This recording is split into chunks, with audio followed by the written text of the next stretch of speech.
দেখুন, মমতা বন্দ্যোপাধ্যায় আজকে সুপ্রিম কোর্টে দাঁড়িয়ে একের পর এক মিথ্যে কথা বলেছেন এবং সেই মিথ্যে কথা কোর্ট ধরেও ফেলেছে এবং কোর্টের যে স্টেটমেন্ট বা কোর্টের যে বক্তব্য সেই বক্তব্যতে চলে এসেছে। মমতা বন্দ্যোপাধ্যায় যখন ইররিলেভেন্ট কথা বলছিলেন সেই সময় মহামান্য বিচারপতি যারা উপস্থিত ছিলেন তারা বললেন যে আপনার আইনজীবী যিনি আছেন তিনি যথেষ্ট যোগ্য আইনজীবী, আমরা তার কথাই শুনব। অর্থাৎ প্রকারান্তরে বলে দেয়া যে আপনি আর বেশি বকবক করবেন না, আপনার কথা আমরা শুনতে চাই না। একজন মুখ্যমন্ত্রীকে তো এর থেকে ভদ্র ভাষায় কেউ শাট আপ বলতে পারে না।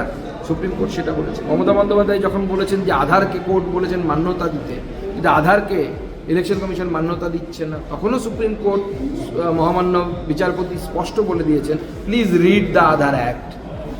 এর থেকে ভালো আর কি বলবে যে আপনি জানেন না, আপনি না জেনে শুনে মূর্খের মতো এখানে চলে এসেছেন এবং আপনি আইন জানেন না যে আধার নাগরিকত্বের প্রমাণ হতে পারে না, নাগরিকত্বের প্রমাণ নয়, সেটা স্পষ্ট আধার অ্যাক্টে লেখা আছে, আধার আইনে লেখা আছে।